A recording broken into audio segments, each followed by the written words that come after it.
Hello everyone, I am Emre, your guide from Less Legion Tours. Today, we are exploring Pergamon, a remarkable ancient city just north of Izmir. Around 2000 years ago, this city was a major center of Hellenistic world, famous for its library, medical schools, and monumental architecture. Archaeologists have been uncovering its temples, theaters, and ancient cities for a century. And speaking of monuments, let's begin with one of the most impressive. Our first stop is the Temple of Troyan, built nearly 2000 years ago during the Roman period. It honored the emperors and displayed the Pergamon's loyalty to Rome. The temple also shows how political authority and religious life were closely connected in the city. And this grand temple stood on an enormous terrace, which brings us to what lies beneath it. Below the temple, massive arches constructed to support the terrace above. These Roman-era substructures demonstrate advanced engineering, allowing the monumental buildings to rise on steep slopes.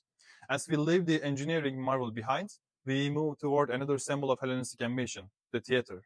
Here is the Theater of Pergamon, built during the Hellenistic period. It could host almost 10,000 spectators. It served for performances, public gatherings, and royal ceremonies, all overlooking to the stunning Caicos Valley. And rising just above this theater once stood Pergamon's most iconic monument. This was the location of the great altar of Zeus. Constructed around 2000 years ago, it friezes depicted the dramatic battle of gods and the giants, a symbol of Pergamon's cultural identity and the power.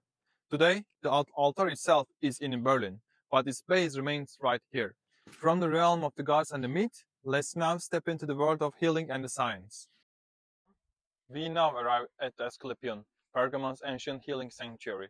Dating back roughly 2000 years, it served as a hospital, a medical school, and a spiritual center. In this hospital, treatments like hydrotherapy, psychological care, and also dream interpretation had been applied by the physicians.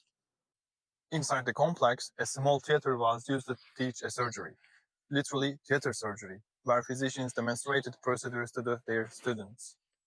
And as we leave the center of ancient medicine, our final stop takes us into the heart of religious transformation. This is the Red Basilica, located in the lower city. But nearly 2000 years ago, as a temple for Egyptian gods, it was later transformed into one of the seven churches of Revelation. Its massive structure reflects both the traditions of pagan worship and the rise of early Christianity. So, join Last Agent to discover Pergamon's rich history, from Hellenistic kings and the Roman engineering to healing sanctuaries and early Christianity.